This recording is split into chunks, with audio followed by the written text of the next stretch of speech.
NH-62 की सूखी लाल भूरी धूल हवा में ऐसे तैर रही थी जैसे आसमान ने रेत को अपना रंग दे दिया हो। दूर दूर तक फैला राजस्थान का सपाट इलाका, बीच में एक अस्थायी सा चेक पॉइंट, कुछ जर्जर बैरिकेड, 2-3 ट्रकों की लाइन और किनारे पर खड़ी एक सफेद नीली सरकारी गाड़ी, सब कुछ ऐसा लग रहा था जैसे सड़क नहीं, किसी की परीक्षा का मैदान हो। लेफ्टिनेंट अदिति राठौर की जीप लगातार एक ही गति से आगे बढ़ रही थी, न बहुत तेज, न बहुत धीमी, लेकिन उसके भीतर बैठी लड़की की धड़कनें एक तय गति पर नहीं थीं।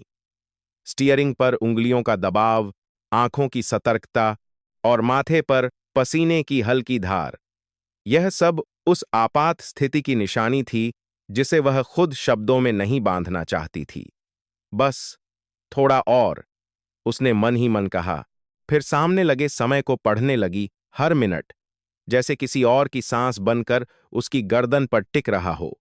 जीप के डैशबोर्ड पर रखी फाइल के कोने हवा के झोंके से हिलते तो जैसे उसे याद दिलाते कि वह केवल घर लौटती बेटी नहीं, ड्यूटी पर निकली अधिकारी है। उसी फाइल के ऊपर एक लाल स्टैंप वाला परमिट रखा था, आर्मी मेडिकल इमरजेंसी परमिट, जिस पर उसके यूनिट का सील साफ चमक रहा था। फोन एक बार फिर कांपा, नेटवर्क की 1-2 बारें उभरीं और फिर गायब हो गईं। कप्तान अर्जुन, उसके होंठों पर नाम आया और अंदर ही अंदर आवाज टूट गई। मैसेज अधूरा था, स्थिति बिगड़, फिर खाली। अदिति ने मोबाइल को फिर जेब में रखा, जैसे उस अधूरे वाक्य को अपनी हथेली में दबा लेना चाहती हो। तभी पीछे से एक सीटी सी सुनाई दी और सामने से एक लड़का बैरिकेड हिला रहा था। रुको, साइड में, आवाज में आदेश था, विनम्रता नहीं। आदिति ने इंडिकेटर दिया और जीप को धीरे से किनारे पर ले आई। उसे उम्मीद थी 2 मिनट, कागज दिखाओ, निकलो। मगर जैसे ही जीप रुकी, हवा का ताप और बढ़ गया। धूप सीधे कांच पर चढ़कर भीतर तक जलन छोड़ रही थी। कागज, एक और आवाज।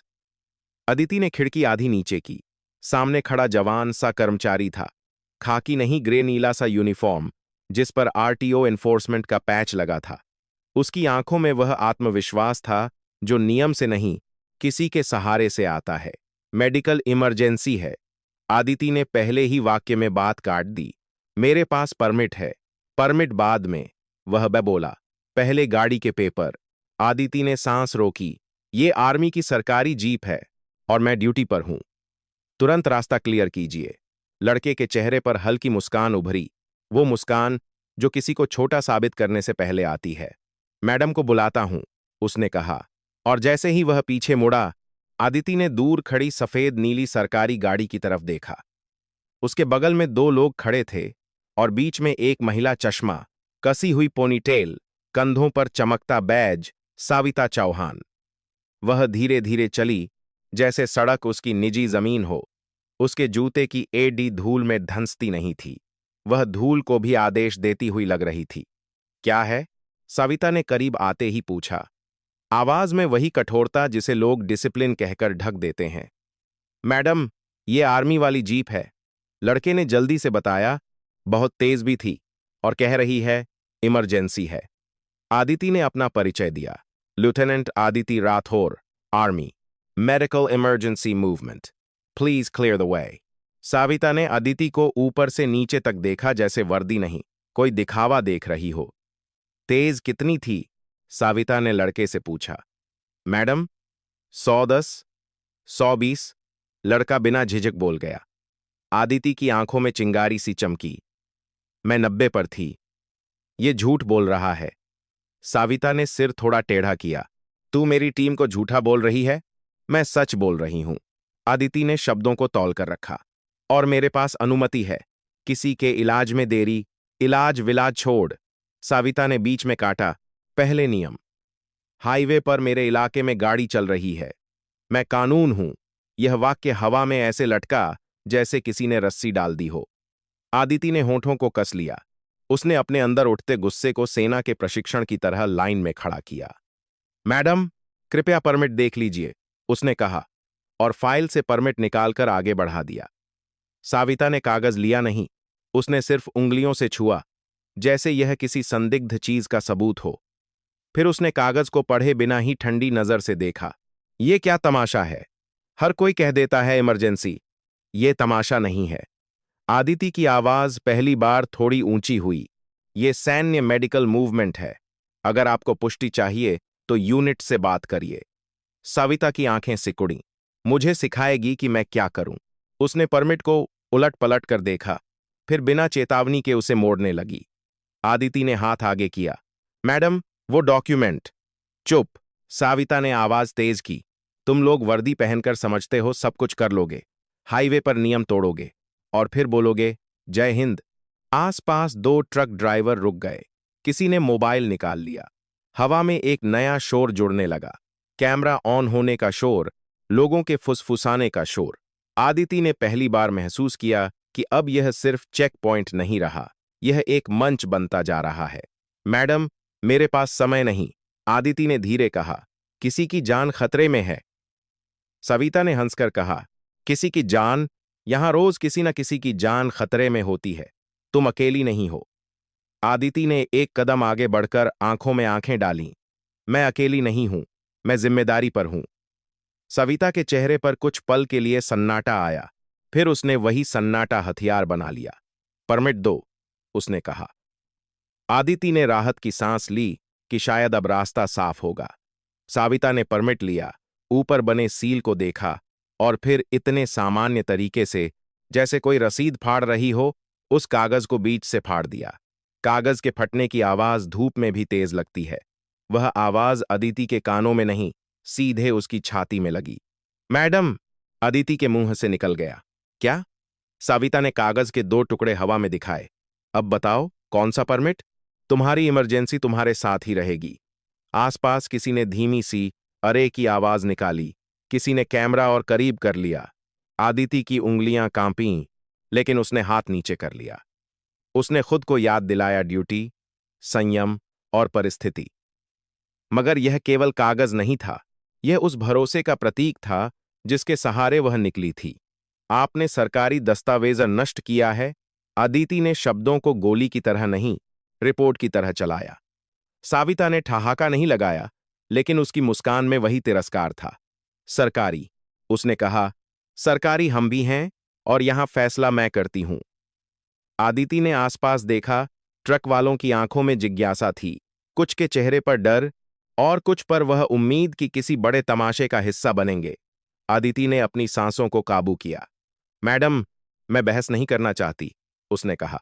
मेरी विनती है, मुझे जाने दीजिए। सविता ने हाथ घुमाया। नीचे उतरो, मैडम, नीचे उतरो। सविता की आवाज अब आदेश नहीं, धमकी थी। आदिति ने दरवाजा खोला। गर्म हवा ने उसके चेहरे पर थप्पड़ मारा। वह जीप से बाहर निकली तो उसकी वर्दी पर धूल तुरंत बैठ गई, जैसे इस रास्ते ने उसे सिविलियन साबित करने की कोशिश की हो। सविता ने उसके सामने खड़े होकर कहा, तुम्हारा नाम? लेफ्टिनेंट अदिति राठौर, उसने दोहराया। यहां तुम्हारा नाम कुछ भी हो, सविता ने धीरे कहा। तुम एक ड्राइवर हो जिसने स्पीडिंग की है और सरकारी काम में रुकावट डाल रही है। आदिति की आंखों में असहायता नहीं थी, लेकिन उसमें वह चोट जरूर थी जो अपमान से आती है। मैं रुकावट नहीं, मैं रास्ता हूं। आदिति ने खुद भी नहीं सोचा था कि वह यह वाक्य बोल देगी। सविता की भौहें उठीं। ओह, कविता लिखती है क्या? उसके साथ खड़ा एक और कर्मचारी हंस पड़ा। मैडम, वीडियो बन रहा है, किसी ने धीमे से कहा। सविता ने गर्दन घुमाई। एक युवक फोन पकड़कर रिकॉर्ड कर रहा था। सविता ने इशारा किया, बनाने दो, सब देखेगा कि आर्मी वाली भी कानून तोड़ती है। आदिति ने उस युवक की ओर देखा। भाई, प्लीज, मामला बढ़ेगा। युवक बोला, मैडम, मैं बस सच दिखा रहा हूं। सच? अदिति ने सोचा, सच का चेहरा किसके हाथ में है? सविता ने अपने स्टाफ को कहा, चाबी निकालो। आदिति के भीतर कुछ टूटने की आवाज आई। यह वही क्षण था जब प्रशिक्षण और भावनाएं आमने सामने खड़े हो जाते हैं। चाबी मत छुओ, आदिति ने सख्ती से कहा। यह सैन्य वाहन है, सैन्य हो या शादी का, सविता ने ताने के साथ कहा। यहां रुकेगा। एक कर्मचारी आगे बढ़ा। आदिति ने उसका हाथ रोक दिया, न धक्का न मार, बस पकड़। पर सविता ने तुरंत इसे आक्रामकता बना दिया। देखो, साविता ने आसपास कहा। ये अधिकारी है, ये हाथ उठा रही है। अदिति ने हाथ छोड़ दिया, जैसे उसे आग लग गई हो। मैं हाथ नहीं उठा रही, अदिति ने धीरे कहा। मैं सिर्फ रोक रही हूं, मुझे जाना है। साविता ने उसके चेहरे के बहुत करीब आकर कहा, तुम्हें जाना है तो नियम से जाओ, फाइन भरो। और उसने नजर नीचे ऊपर करके कहा, वर्दी का घमंड यहां मत दिखाओ। यह घमंड शब्द आदिति को चुभा, क्योंकि उसने अपने घमंड के लिए नहीं, किसी और की सांस के लिए यह वर्दी पहनी थी। आदिति ने अपना मोबाइल निकाला, नेटवर्क फिर भी कमजोर। उसने कॉल लगाने की कोशिश की, स्क्रीन पर कनेक्टिंग आया और फिर कट। साविता ने यह देखा और मुस्कुराई।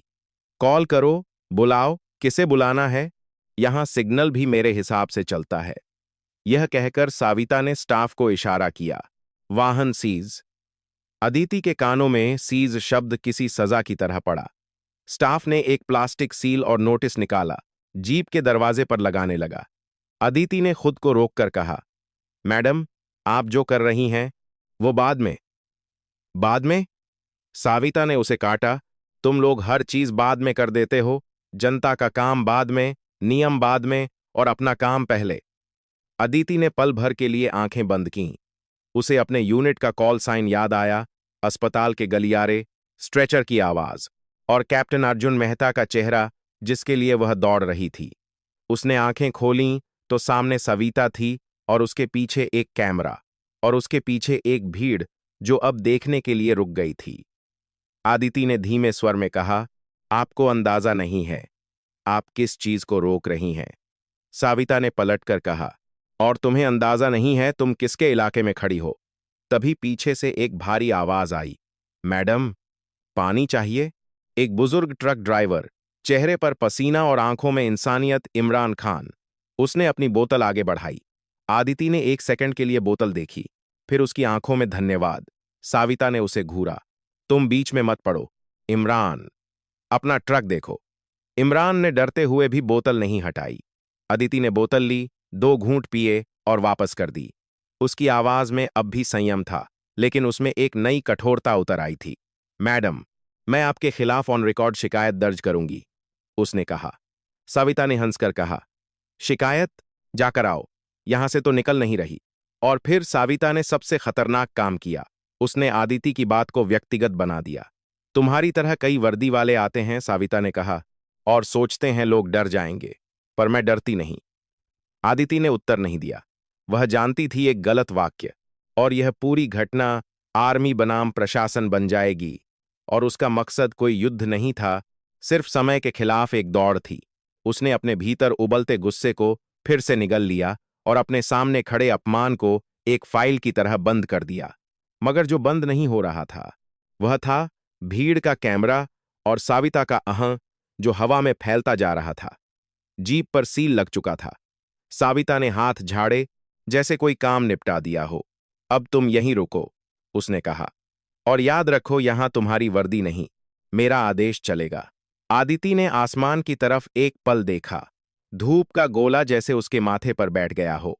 उसके कानों में दूर से एम्बुलेंस की कल्पना बज रही थी और पास से ट्रक के इंजन की गर्म सांस। उसने धीरे से, बिना किसी को सुनाए, बस अपने आप से कहा, मैं रुकूंगी, लेकिन टूटूंगी नहीं। और उसी क्षण उसे समझ आ गया कि यह केवल एक रोक नहीं है, यह एक ऐसी शुरुआत है जो आगे जाने से पहले उसे भीतर तक झकझोरने वाली है। NH 62 की तपती सड़क पर समय जैसे रुककर उसका मजाक उड़ा रहा था। लेफ्टिनेंट अदिति राठौर उसी जगह खड़ी थी जहां कुछ देर पहले उसकी जीप को सील कर दिया गया था। सूरज अब और ऊपर चढ़ाया था और धूप में चमकती प्लास्टिक सील उसे बार बार याद दिला रही थी कि उसकी दौड़ फिलहाल यहीं थम गई है। हवा में उड़ती रेत उसके जूतों से टकराती, फिर आगे बढ़ जाती, जैसे दुनिया रुकती नहीं, केवल इंसान रुक जाते हैं। सविता चौहान अपनी गाड़ी में बैठ चुकी थी, शीशे ऊपर, AC चालू, और चेहरे पर वही कठोर संतोष मानो उसने कोई बड़ी जीत हासिल कर ली हो। बाहर खड़ी अदिति को पहली बार एहसास हुआ कि अपमान का वजन शरीर से ज्यादा आत्मा पर पड़ता है। उसने अपनी कलाई की घड़ी देखी। हर बीतता मिनट उसे याद दिला रहा था कि कहीं दूर अस्पताल में कैप्टन अर्जुन मेहता की हालत नाजुक है। उसका फोन जेब में कंपन कर उठा, पर स्क्रीन पर फिर वही कमजोर सिग्नल। उसने कॉल मिलाने की कोशिश की, एक बार दो बार, पर नेटवर्क फिर गायब हो गया। उसके गले में प्यास की खराश उतर आई थी, पर उससे ज्यादा जलन भीतर थी। पास ही खड़े बुजुर्ग ट्रक ड्राइवर इमरान खान धीरे धीरे उसकी ओर आए। मैडम, घबराइए मत, उन्होंने धीमे स्वर में कहा। मेरे फोन में शायद सिग्नल आ जाए। उनके शब्दों में सहानुभूति थी, लेकिन उससे भी ज्यादा एक सादा सा साहस। आदिति ने एक पल को सोचा, क्या किसी अनजान पर भरोसा करना ठीक है? फिर उसे अपने पिता की आवाज याद आई। सम्मान हमेशा दो तरफा होता है बेटा। जो इंसानियत दिखाए उस पर शक मत करना। उसने सिर हिलाया। इमरान ने फोन आगे बढ़ाया। स्क्रीन पर सचमुच दो सिग्नल बार थीं, कमजोर पर मौजूद। आदिति ने तुरंत यूनिट का नंबर मिलाया। घंटी बजी, फिर टूटी हुई आवाज आई, ऑप्स रूम। उसने जल्दी से कहा, लेफ्टिनेंट अदिति राठौर बोल रही हूं। मेरा मेडिकल मूवमेंट NH 62 पर रोका गया है। RTO ने वाहन सील कर दिया है। परमिट नष्ट कर दिया गया है। कैप्टन अर्जुन क्रिटिकल हैं। कृपया तुरंत पुष्टि और सहायता भेजें। लाइन में शोर आया। फिर मेजर राघव सेन की आवाज सुनाई दी। अदिति, शांत रहो। तुम सुरक्षित हो? यस सर, पर समय बहुत कम है, उसने उत्तर दिया। हम बात कर रहे हैं उच्च स्तर पर। कोई उकसावे में मत आना। प्रक्रिया से चलो, मेजर ने कहा। कॉल कट गया, पर इस बार आदिति को पूरी तरह अकेला महसूस नहीं हुआ। कम से कम अब बात ऊपर तक पहुंच चुकी थी। उसने फोन वापस इमरान को दिया। धन्यवाद, उसने कहा। इमरान मुस्कुराए। मैडम, हम लोग सड़क पर रहते हैं, कभी कभी सच बोलने वाला भी मिल जाता है। आदिति को उनके शब्दों में एक छोटा सा सहारा मिला। उसी समय उसे अपने पिता की याद आई, रिटायर्ड सूबेदार, जिन्होंने बचपन से उसे सिखाया था कि वर्दी केवल कपड़ा नहीं, जिम्मेदारी है। एक दृश्य उसकी स्मृति में उभरा। वह छोटी थी, स्कूल के मैदान में झगड़ा हो गया था। किसी ने उसके पिता को सिर्फ सिपाही कहा था। वह रोती हुई घर आई थी। पिता ने उसे गोद में बैठाकर कहा था, जो लोग कम समझते हैं उन्हें समय समझाता है। हमें शोर नहीं, धैर्य रखना होता है। वही वाक्य अब उसके भीतर गूंज रहा था। उसने अपने सीने पर हाथ रखा, जैसे उस सीख को फिर से पकड़ लिया हो। इधर सड़क के किनारे खड़े कुछ युवकों ने मोबाइल निकाल लिए थे। पहले जो वीडियो बन रहा था वह अब सोशल मीडिया पर चढ़ चुका था। एक युवक ने ऊंची आवाज में कहा, देखो, आर्मी ऑफिसर को रोका गया है। किसी ने लाइव स्ट्रीम शुरू कर दी। साविता ने यह देखा तो भौहें चढ़ाईं, लेकिन इस बार उसने कैमरे से बचने की कोशिश की। शायद उसे अंदाजा होने लगा था कि बात साधारण चेकिंग से आगे जा चुकी है। आदिति ने कैमरे की ओर देखा, पर उसने कुछ नहीं कहा। वह जानती थी गलत शब्द पूरे मामले को मोड़ सकते हैं। उसने केवल इतना कहा, मैं अपनी ड्यूटी पर हूं, और चुप हो गई। समय खींचता गया। सूरज की तपिश और बढ़ गई। आदिति की वर्दी पसीने से भीग चुकी थी, पर वह खड़ी रही सीधी, बिना झुके। उसे एक और संदेश मिला। इस बार मेजर का वीडियो वायरल हो रहा है। उच्च अधिकारी संपर्क में है। संयम रखो। उसके भीतर एक हल्की सी उम्मीद जगी। शायद न्याय तुरंत नहीं, पर धीरे धीरे रास्ता बना रहा था। उसने इमरान की ओर देखा, जो अब भी थोड़ी दूरी पर खड़े थे, मानो मौन पहरेदार हों। आदिति ने सोचा, कभी कभी सबसे बड़ा सहारा आदेश नहीं, एक गवाह होता है। साविता गाड़ी से उतरी और तेज कदमों से उसकी ओर आई। तुम बहुत शांत हो, उसने तंज कसा। डर नहीं लग रहा? आदिति ने सीधा जवाब दिया। डर तो हर इंसान को लगता है मैडम, फर्क यह है कि कौन उसे अपने ऊपर हावी होने देता है। साविता कुछ पल चुप रही। शायद उसे इस जवाब की उम्मीद नहीं थी। उसने इधर उधर देखा। कैमरे अब भी चालू थे। उसने धीमे स्वर में कहा, तुम्हें लगता है तुम्हारे लोग आएंगे? आदिति ने उसी शांति से कहा, मुझे प्रक्रिया पर भरोसा है। यह वाक्य केवल साविता के लिए नहीं था, यह खुद आदिति के लिए भी था, एक आत्मस्मरण कि उसे जल्दबाजी नहीं करनी है। हवा में धूल फिर उठी। एक दूर से आती जीप की आवाज सुनाई दी, पर वह अभी बहुत दूर थी। आदिति ने घड़ी देखी। हर मिनट अब भी भारी था, पर अब उसके भीतर निराशा नहीं, एक ठोस धैर्य था। उसने खुद से कहा, मैं यहां रुकी हूं, पर यह रुकावट अंत नहीं है। उसे पता था, यह अध्याय अभी खत्म नहीं हुआ, बल्कि यहीं से असली परीक्षा शुरू हुई है। और उस तपती सड़क पर, अपमान और उम्मीद के बीच खड़ी, उसने तय कर लिया कि वह इस परीक्षा को शोर से नहीं, संयम से जीतेगी। दोपहर की धूप अब सिर के ठीक ऊपर आकर ठहर गई थी, और NH-62 की डामर की सड़क गर्म लोहे की चादर जैसी चमक रही थी। लेफ्टिनेंट अदिति राठौर अब भी उसी स्थान पर खड़ी थी, जहां उसकी जीप सील की गई थी, लेकिन उसके भीतर कुछ बदल चुका था। अब वह केवल रोकी गई अधिकारी नहीं थी, वह एक निर्णय के बीच खड़ी इंसान थी। मोबाइल फिर से कंपन हुआ। इस बार सिग्नल स्थिर था। स्क्रीन पर नाम चमका, लूटी कॉल विवेक शर्मा। उसने तुरंत कॉल रिसीव किया। अदिति, स्थिति पता है? दूसरी तरफ की आवाज भारी और नियंत्रित थी। ऊपर तक बात पहुंच चुकी है। चाहो तो अभी आर्मी पुलिस भेजी जा सकती है। 5 मिनट में तुम्हारी जीप खुल जाएगी। आदिति ने आंखें बंद कीं। यह वही क्षण था जहां शक्ति हाथ के भीतर महसूस होती है। सर, उसने धीमे लेकिन स्पष्ट स्वर में कहा, अगर हम अभी फोर्स भेजते हैं तो मामला संस्थागत टकराव बन जाएगा। मीडिया पहले से मौजूद है। कुछ सेकंड चुप्पी रही। तुम्हें पता है समय कितना महत्वपूर्ण है? कर्नल ने पूछा। जी सर, उसने उत्तर दिया। लेकिन अगर यह लड़ाई सड़क पर जीती तो हम नियम हार जाएंगे। मैं चाहती हूं कि यह प्रक्रिया से हल हो। दूसरी ओर से धीमी सांस सुनाई दी। तुम्हें भरोसा है? हां सर, अदिति ने कहा। और अगर मैं गलत हुई तो उसकी जिम्मेदारी मेरी होगी। कॉल समाप्त हुआ, लेकिन उसके बाद हवा और भारी लगने लगी। उसने अभी बदले का रास्ता ठुकराया था। सविता चौहान दूर से यह सब देख रही थी। वह फिर से बाहर आई। इस बार उसके कदमों में हल्की बेचैनी थी। किससे बात कर रही थी? उसने पूछा। मेरे वरिष्ठ अधिकारी से, आदिति ने शांत स्वर में उत्तर दिया। तो बुला लो उन्हें, सविता ने व्यंग्य से कहा। देखते हैं कौन किसे हटाता है। आदिति ने उसकी ओर देखा। मुझे हटाने की जरूरत नहीं है, मुझे बस अपना काम पूरा करना है। सविता ने मुस्कान दबाई। काम? तुम यहां खड़ी हो, तुम्हारा काम रुका हुआ है। काम रुका नहीं है, आदिति ने कहा। काम की परीक्षा हो रही है। यह सुनकर आसपास खड़े कुछ लोग फुसफुसाए। कैमरे अब भी चालू थे। सोशल मीडिया पर वीडियो फैल चुका था। कुछ लोग अदिति के समर्थन में लिख रहे थे, कुछ सविता के पक्ष में कानून की दुहाई दे रहे थे। सड़क अब केवल सड़क नहीं रही थी, वह एक बहस का मंच बन चुकी थी।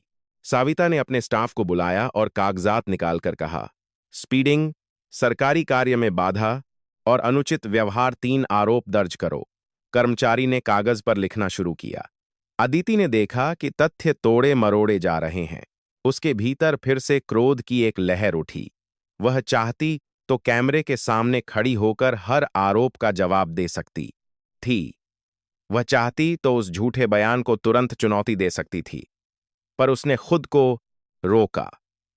उसने कहा, मैडम, जो आप लिख रही हैं उसमें मैं अपने हस्ताक्षर करूंगी, पर टिप्पणी भी जोड़ूंगी। सविता ने भौहें उठाईं। टिप्पणी?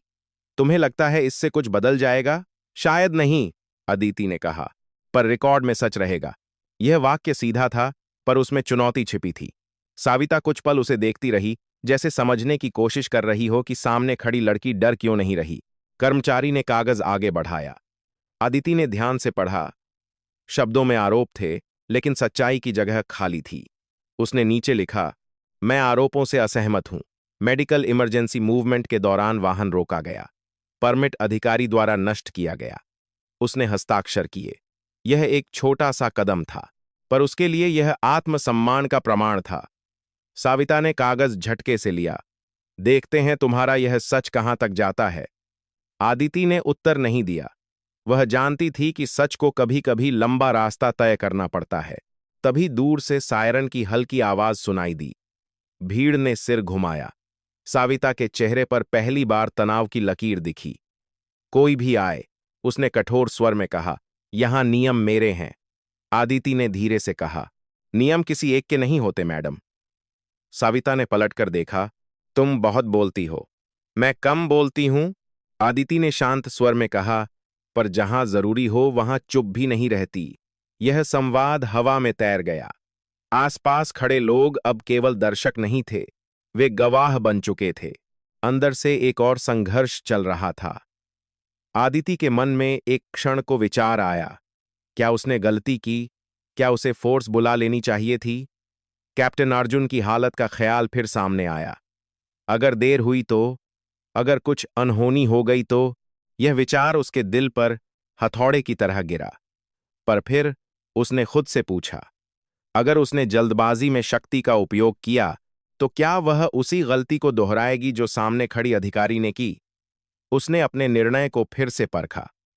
यह बदले की नहीं, संतुलन की लड़ाई थी। सायरन अब पास आ रहा था। सड़क पर धूल का एक और गुबार उठा। भीड़ पीछे हटने लगी। साविता ने अपने कर्मचारियों को इशारा किया कि संयम रखें। आदिति सीधी खड़ी रही। उसकी वर्दी पसीने से भीगी थी, पर उसकी मुद्रा अडिग थी। वह जानती थी, यह क्षण उसके चरित्र की परीक्षा है। अगर वह क्रोध में टूट गई तो पूरी कहानी बदल जाएगी।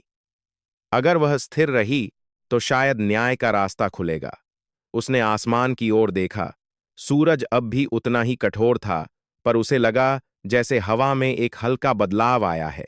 जीपों का काफिला अब दिखाई दे रहा था। कुछ सरकारी वाहन, कुछ मीडिया की गाड़ियां। सड़क पर खड़े लोग अब चुप थे। साविता ने अपने चेहरे पर फिर से कठोरता ओढ़ ली, लेकिन उसकी आंखों में अनिश्चितता साफ थी। आदिति ने एक गहरी सांस ली। उसने शक्ति का रास्ता छोड़कर धैर्य चुना था। अब देखना था कि यह चुनाव उसे कहां ले जाएगा। उस तपती सड़क पर, जहां अपमान और अधिकार आमने सामने खड़े थे, आदिति ने यह साबित कर दिया था कि सच्ची ताकत शोर में नहीं, संयम में होती है। दोपहर ढल चुकी थी, पर राजस्थान की धरती से उठती गर्मी कम होने का नाम नहीं ले रही थी। सूरज अब थोड़ा तिरछा था, फिर भी उसकी किरणें डामर की सड़क पर ऐसे चिपकी थीं जैसे आग ने आकार ले लिया हो। लेफ्टिनेंट अदिति राठौर अब भी उसी जगह खड़ी थी जहां उसकी जीप सील की गई थी, और समय का हर टुकड़ा उसके शरीर से नमी खींच रहा था। वर्दी के भीतर पसीना सूख कर नमक बन चुका था। होंठों पर पपड़ी सी जम गई थी और गले की नसें सूखेपन से तन गई थीं। उसे महसूस हो रहा था कि शरीर धीरे धीरे थकान की तरफ झुक रहा है, लेकिन उसकी रीढ़ सीधी थी। वह बैठना चाहती थी, पर बैठती नहीं थी, क्योंकि उसे लगता था कि अगर वह बैठ गई तो भीतर का संकल्प भी झुक जाएगा। सड़क पर भीड़ कम हो चुकी थी। जो लोग तमाशा देखने रुके थे, वे अब अपनी अपनी मंजिल की तरफ निकल गए थे। कैमरों का शोर धीमा पड़ गया था, पर सोशल मीडिया पर फैलती लहरों का उसे अंदाजा नहीं था। साविता चौहान अपनी गाड़ी के भीतर थी, एसी की ठंडक में सुरक्षित, और कभी-कभी शीशे से बाहर झांककर आदिति को देख लेती, जैसे कोई दूर से आग को देखे और खुद को सुरक्षित महसूस करे। आदिति ने अपनी कलाई की घड़ी देखी। 5 घंटे से अधिक बीत चुके थे। हर बीतता मिनट उसे याद दिला रहा था कि कहीं दूर अस्पताल में कैप्टन अर्जुन मेहता मशीनों से जुड़ा पड़ा है और उसकी हालत स्थिर नहीं थी। फोन जेब में फिर कंपन हुआ। इस बार एक छोटा सा संदेश आया, स्थिति नाजुक, डॉक्टर प्रयास में। शब्द कम थे, पर उनमें वजन इतना था कि अदिति की सांस कुछ पल को अटक गई। उसने आंखें बंद कीं और भीतर से उठती बेचैनी को काबू में करने की कोशिश की। उसे लगा जैसे उसके पैरों के नीचे की गर्म सड़क ही उसकी परीक्षा ले रही है। क्या वह टूटेगी या खड़ी रहेगी? प्यास फिर से गले में चुभी। पास में रखा पानी अब खत्म हो चुका था। इमरान कहीं दिखाई नहीं दे रहे थे। शायद उन्हें आगे बढ़ना पड़ा होगा। अब वह सचमुच अकेली थी, रेत, गर्मी और अपमान के बीच। उसके जूते के भीतर तलवे जल रहे थे। हर छोटी हरकत में दर्द था। उसने धीरे से जीप के पास जाकर छाया में खड़े होने की कोशिश की, पर सील की चमक उसे फिर याद दिला देती कि वह अपनी ही गाड़ी में बैठ नहीं सकती। यह केवल वाहन की सील नहीं थी, यह उसकी गति पर लगी रोक थी। दूर से एक कुत्ता भटकता हुआ आया, थोड़ी देर छाया में बैठा, फिर उठकर आगे बढ़ गया। प्रकृति भी रुकती नहीं, केवल इंसान नियमों और अहं के जाल में फंसते हैं। आदिति ने खुद से पूछा, क्या यह सब उचित है? क्या उसका धैर्य किसी की जान पर भारी पड़ रहा है? यह सवाल उसके भीतर चुभता रहा। उसे याद आया जब प्रशिक्षण के दौरान एक अभ्यास में उसे कई घंटे धूप में खड़ा रखा गया था। तब प्रशिक्षक ने कहा था, शरीर हार मान ले तो भी मन को मत हारने देना। आज वही वाक्य फिर उसके कानों में गूंजा, लेकिन यह अभ्यास नहीं था, यह वास्तविक जीवन था और यहां हर मिनट का परिणाम था। साविता फिर बाहर आई। उसने दूर से कहा, अब भी यहीं हो? आवाज में वही कठोरता थी, पर उसमें एक हल्की असहजता भी घुल चुकी थी। आदिति ने शांत स्वर में उत्तर दिया, मैंने कहा था, मैं अपनी ड्यूटी पूरी करूंगी। साविता ने हंसने की कोशिश की, पर उसकी हंसी सूखी थी। ड्यूटी? तुम्हारी ड्यूटी यहीं खड़ी है। आदिति ने कुछ नहीं कहा। उसके भीतर अब शब्दों की जगह थकान थी। सूरज धीरे धीरे नीचे उतर रहा था, पर गर्मी अब भी त्वचा में धंसी थी। हवा का हर झोंका धूल उड़ाता और आंखों में चुभन छोड़ जाता। एक पल को अदिति को चक्कर सा आया। उसने खुद को संभालने के लिए जीप के बोनट को हल्के से छुआ, पर तुरंत हाथ हटा लिया, जैसे उसे याद आ गया हो कि यह भी अभी उसके नियंत्रण में नहीं है। उसने गहरी सांस ली, पानी के बिना सूखे गले में हवा उतारी और आसमान की ओर देखा। बादल नहीं थे, पर क्षितिज पर हल्की धुंध थी, शायद शाम का संकेत। फोन फिर कंपन हुआ। इस बार मेजर राघव का संदेश था, प्रक्रिया आगे बढ़ रही है, उच्च स्तर से संपर्क हुआ है, टिके रहो। टिके रहो, यह शब्द सरल थे, पर उनका अर्थ कठिन। उसने खुद से कहा, बस थोड़ा और। उसे कैप्टन अर्जुन की हंसी याद आई। मिशन के बाद वह कहा करता था, जब तक सांस है तब तक रास्ता है। वही वाक्य अब उसकी ताकत बन गया। शरीर थक चुका था, पर मन अभी खड़ा था। साविता ने अपने कर्मचारियों को कुछ निर्देश दिए और गाड़ी के पास लौट गई। शाम का रंग आकाश में घुलने लगा। लालिमा धीरे धीरे फैल रही थी, जैसे दिन की तपिश अब रंग में बदल रही हो। आदिति को लगा यह प्रतीक्षा केवल उसके लिए नहीं, उस व्यवस्था के लिए भी है जो तय करेगी कि नियम किसके लिए हैं। उसके पैरों में दर्द था, सिर भारी था, आंखें जल रही थीं, पर उसने झुकना स्वीकार नहीं किया। वह जानती थी कभी कभी न्याय तुरंत नहीं आता। वह पहले इंसान को उसकी सीमा तक ले जाता है, फिर देखता है कि वह कहाँ टूटता है। और उस तपती, थकी हुई सांझ में, जब शरीर जवाब दे रहा था और मन अभी भी अडिग था, आदिति ने खुद से वादा किया कि चाहे जो हो, वह इस परीक्षा को अंत तक देखेगी। सांझ की लालिमा अब गहरी होकर बैंगनी में बदलने लगी थी और NH 62 की तपती सड़क पर दिन भर जमा हुआ तनाव किसी अनदेखी चिंगारी का इंतजार कर रहा था। लेफ्टिनेंट आदिति राठौर अब भी वहीं खड़ी थी, पर उसके भीतर का धैर्य अब जड़ नहीं, जीवित था, जैसे तूफान से पहले की स्थिर हवा। दूर से आती गाड़ियों की रोशनी पहले धुंधली बिंदुओं की तरह दिखी, फिर स्पष्ट हेडलाइट्स में बदल गई। धूल का गुबार उठा और कुछ ही मिनटों में सरकारी नंबर प्लेट वाली 3 गाड़ियां और एक मीडिया वैन चेक पॉइंट के पास आकर रुकीं। भीड़, जो छंट चुकी थी, फिर से इकट्ठी होने लगी। साविता चौहान ने यह दृश्य देखा तो उसके चेहरे पर क्षण भर के लिए जमी हुई कठोरता में हल्की दरार पड़ी, लेकिन उसने तुरंत अपने भाव संभाल लिए। गाड़ियों से कुछ अधिकारी उतरे, राज्य प्रशासन के वरिष्ठ प्रतिनिधि, साथ में एक पुलिस उपाधीक्षक और 2 अन्य कर्मचारी। कैमरों की लाल बत्तियां फिर से जल उठीं। एक अधिकारी आगे बढ़ा और शांत किंतु दृढ़ स्वर में बोला, यहां क्या स्थिति है? साविता ने तुरंत उत्तर दिया, सर, नियमित जांच के दौरान यह वाहन तेज गति में पाया गया। दस्तावेज संतोषजनक नहीं थे। नियम के अनुसार कार्रवाई की गई है। उसकी आवाज में वही अधिकार था, पर अब उसमें आत्मविश्वास की जगह सावधानी थी। अधिकारी ने अदिति की ओर देखा। आप? आदिति ने सीधा खड़े होकर कहा, लेफ्टिनेंट आदिति राठौर, भारतीय सेना। मेडिकल इमरजेंसी मूवमेंट के दौरान रोका गया। वैध परमिट प्रस्तुत किया गया, जिसे अधिकारी द्वारा नष्ट किया गया। भीड़ में हलचल हुई। मीडिया के कैमरे दोनों चेहरों के बीच घूमने लगे।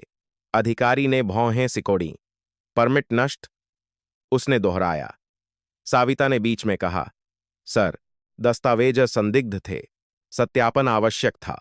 उसी समय एक कर्मचारी ने धीरे से अधिकारी के कान में कुछ कहा और मोबाइल स्क्रीन दिखाई। स्क्रीन पर वही वीडियो चल रहा था जिसमें परमिट फाड़ा जा रहा था। अधिकारी का चेहरा गंभीर हो गया।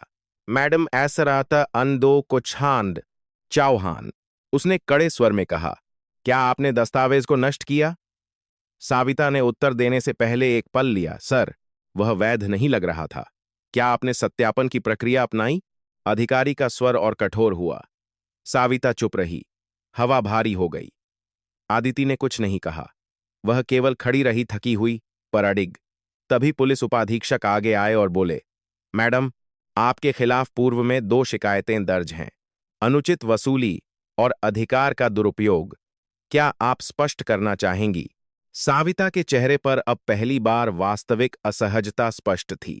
भीड़ में फुसफुसाहट बढ़ गई। मीडिया रिपोर्टर ने माइक आगे बढ़ाया, क्या यह शक्ति का दुरुपयोग था? साविता ने जवाब देने की कोशिश की, मैंने केवल कानून लागू किया है। अधिकारी ने हाथ उठाकर शोर शांत किया और अदिति से पूछा, आपकी प्राथमिकता क्या है? अदिति ने बिना विलंब के कहा, सर, मुझे तुरंत आगे बढ़ना है। कैप्टन अर्जुन मेहता गंभीर अवस्था में हैं। मेरी देरी किसी की जान पर भारी पड़ सकती है। उसकी आवाज थकी हुई थी, पर उसमें सच्चाई की दृढ़ता थी। अधिकारी ने तुरंत आदेश दिया, वाहन की सील हटाओ। कर्मचारी ने झटपट आगे बढ़कर प्लास्टिक सील काट दी। वह छोटी सी आवाज जो सील टूटने पर आई, उस दिन की सबसे महत्वपूर्ण ध्वनि थी, जैसे किसी अदृश्य बंधन का टूटना। अधिकारी ने साविता की ओर मुड़कर कहा, आपको तत्काल प्रभाव से निलंबित किया जाता है। विस्तृत जांच होगी। अपना बैज और सेवा पहचान पत्र जमा कीजिए। भीड़ में एक सामूहिक सांस सी उठी। साविता के हाथ कांपे, पर उसने धीरे धीरे बैज उतारा। उसका चेहरा अब कठोर नहीं, भारी लग रहा था, जैसे उसे पहली बार अपनी ही आवाज का वजन समझ आया हो। मीडिया कैमरों ने हर क्षण कैद किया। पुलिस उपाधीक्षक ने आगे बढ़कर औपचारिक प्रक्रिया पूरी की। आदिति ने यह सब देखा, पर उसके चेहरे पर विजय का भाव नहीं था। वह केवल अपनी जीप की ओर बढ़ी, दरवाजा खोला और भीतर बैठ गई। अधिकारी ने उसके पास आकर कहा, आप जा सकती हैं, एस्कॉर्ट वाहन आपके साथ जाएगा। आदिति ने सिर झुकाकर कहा, धन्यवाद सर। इंजन स्टार्ट हुआ। जीप आगे बढ़ी। धूल फिर उठी, पर इस बार उसमें कैद नहीं, गति थी। पीछे साविता खड़ी थी, अब बिना बैज, बिना उस ठंडे आत्मविश्वास के। सड़क पर खड़े लोग चुप थे। किसी ने ताली नहीं बजाई। यह कोई नाटक नहीं था, यह एक सबक था। जीप की हेडलाइट्स अंधेरे को चीरती हुई आगे बढ़ीं।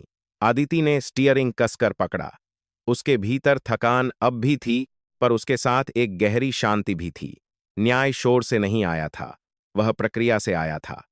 और जब जीप रात के अंधेरे में आगे बढ़ती चली गई, तब यह स्पष्ट हो गया कि सच्ची ताकत किसी को रोकने में नहीं, सही समय पर रास्ता खोलने में होती है। रात पूरी तरह उतर चुकी थी जब लेफ्टिनेंट अदिति राठौर की जीप सैन्य अस्पताल के गेट के भीतर पहुंची।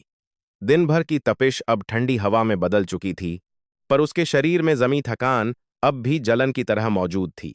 एस्कॉर्ट वाहन पीछे रुक गया।